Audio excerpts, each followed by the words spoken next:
Excelsior, my fellow marvelers. It's time to watch season 2, episode 1 of Loki. The title of the episode is Ouroboros, which is the Egyptian or Greek mythology name for the snake or dragon that's eating its own tail, sort of signifying infinity. The subtitle of the first episode is Loki finds himself lost to time and torn, quite literally, between past, present, and future. But the past is history, the future is a mystery. So let's see what this episode brings to us. You might be wondering why I'm not wearing my glow in the dark Avengers t shirt and why I'm wearing my India t shirt. And that's because India are playing Bangladesh in the semi final of the Asian Games in China. I will be watching both things simultaneously. I will be sharing short highlights of the Indian cricket team, and I will be sharing this review by stitching together my reactions to the first episode of season 2 of Loki. So let's get this show on the road, and Excelsior once again.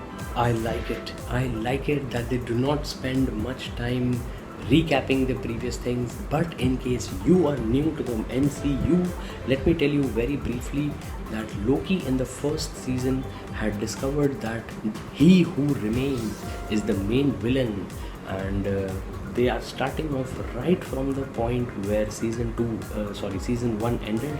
So this season 2 is an exact continuation.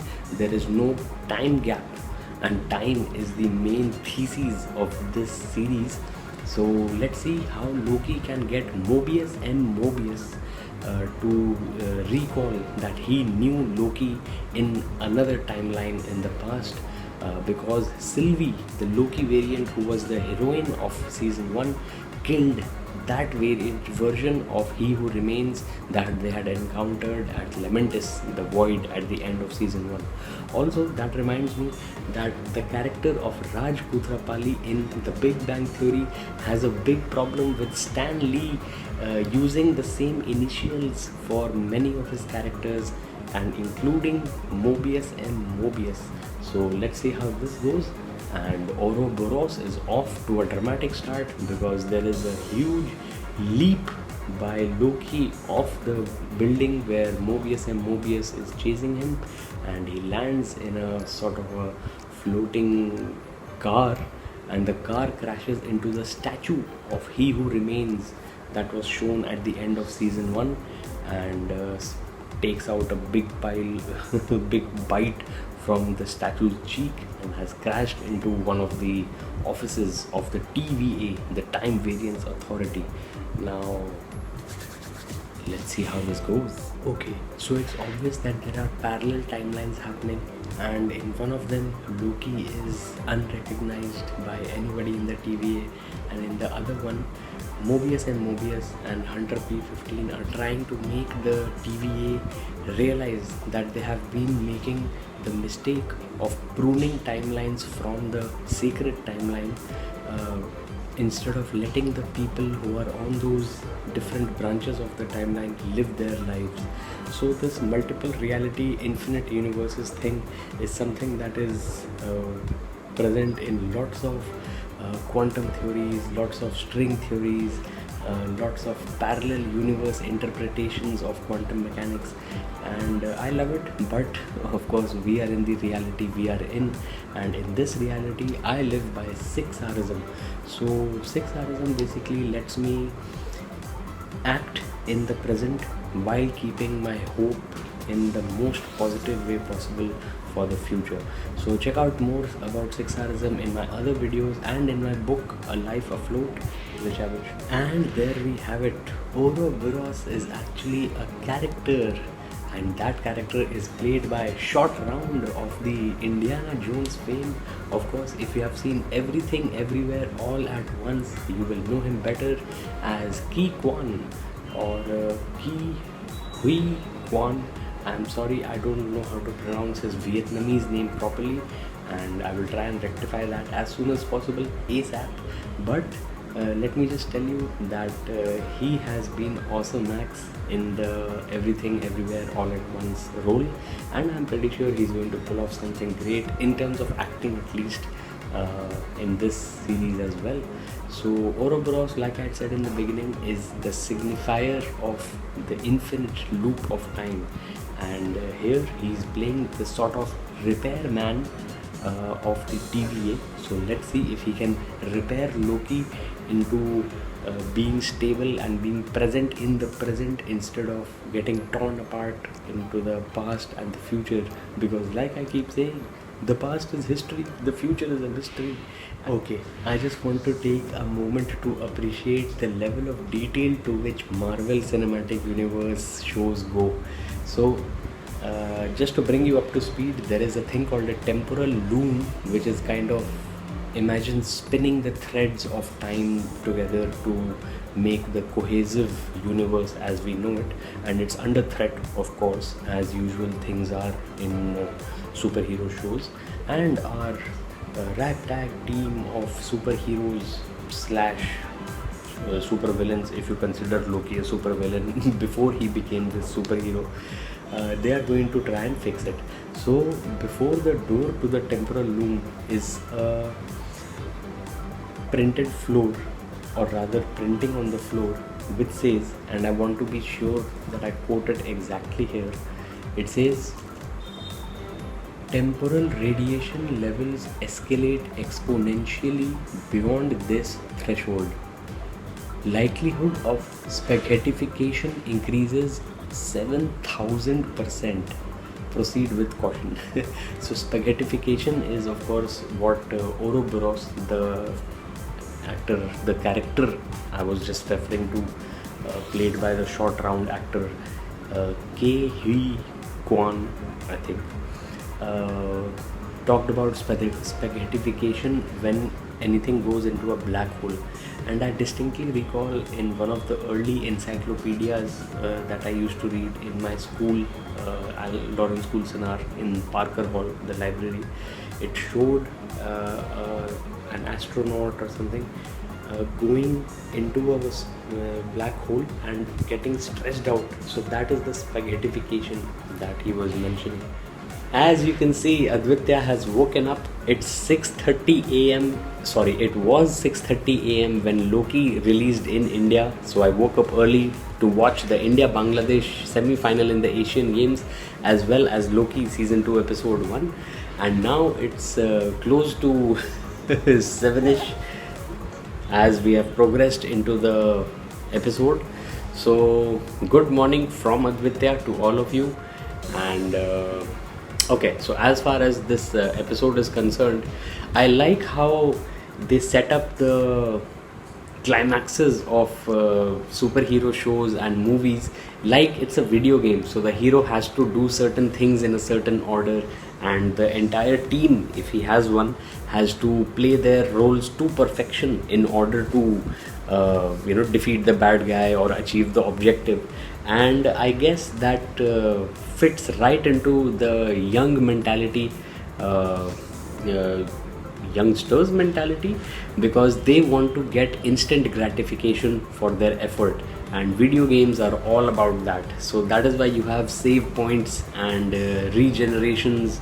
I think that's what they call spawning. That's what the young generation calls spawning.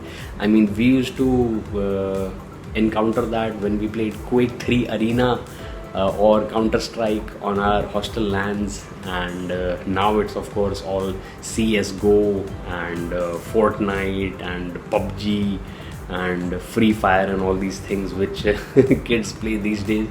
But I wonder what kind of games Advitya will grow up playing. Share your thoughts about what you think about the gaming culture. I like that esports has become a competitive sport because you gotta live in the reality, and that brings me back to the Loki time loops and time branches thing, that no matter what multiple universes or parallel universes or infinite timelines you might believe in the end we got to live in our reality, and that is why I live by 6Rsm. Oh, I forgot to bring down my book, but Advitya and I will share at least a glimpse of my book with you in the next clip of Loki. Okay, so first of all, as promised, here is my book, A Life Afloat, which you can say is my floating through time. especially during my first 25 years or so of existence. Not even 25, I think it'll be more like 33 years of existence before I got married. And of course, Advitya is here as she has woken up from her sleep. But she's still a little sleepy. Okay, 6 minutes of credits to go, so I will look through the credits to see if there's any mid credits or post credit scene. There might well be, in keeping with Marvel tradition, but the episode of course ends with Mobius and Loki just making it through the blast doors that Ke Huy Quan had kept open for them, or rather he was shutting them. But they made it through in time. Watch the episode. It's not got too much action, but I think it's setting up for some sort of a cataclysmic event. And of course this is only the first episode. I don't know, but I do hope that Ke Huy Quan will continue to be a major character. Of course this entire episode was named after him, Ouroboros. And like I said at the beginning, we circle back like a snake eating its own tail to the beginning. So overall, little slow, but the setup is good. And of course, Marvelers like me will not give up the pleasure of seeing and critiquing this latest show in Marvel's Phase 5. Excelsior, thank you so much for watching, and goodbye, and a dancing good morning from Advitya and Aradhya Akshats. The Bangladesh team is nearing 100 runs against expectations. They are 93 for 8. So do check out my other videos for awesome acts fun, and smash that sub button. Thanks for watching. Excelsior once again. What? Did you think that there would be no mid-credits or post-credit scene? Here is the mid-credit scene, and I'll watch it with you so that you can see live reactions. Here we go. 1982. It's Broxton, Oklahoma, and Sylvie walks out of a time door. We got to wait and watch what she is going to do. She is in a very, official looking building. So looks like a school or a cafeteria. So, oh, okay, it's a restaurant. It's not an official looking building, it's a restaurant. And Sylvie says, how do I do this? The guy behind the counter says, what would you like? Chicken McNuggets. Okay, so I think it's a McDonald's in 1982 that Sylvie has made it to.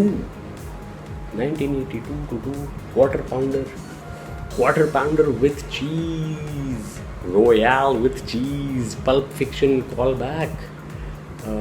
John Travolta and Samuel L. Jackson discussing European McDonald's, and there we go.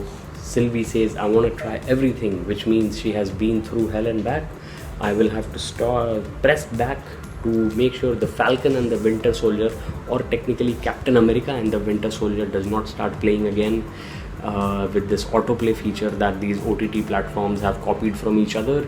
But once again, I just can't get the rhyme out of my mind because feature and other, okay, pushing it a bit, but what's not pushing it is Loki's first season. So let's see how this goes. And another one bites the dust. Ripon Mondol has fallen prey to Arshdeep Singh, caught by Rinku Singh. Okay, so the two Singhs combining to take the 9th wicket of Bangladesh at 96 for 9.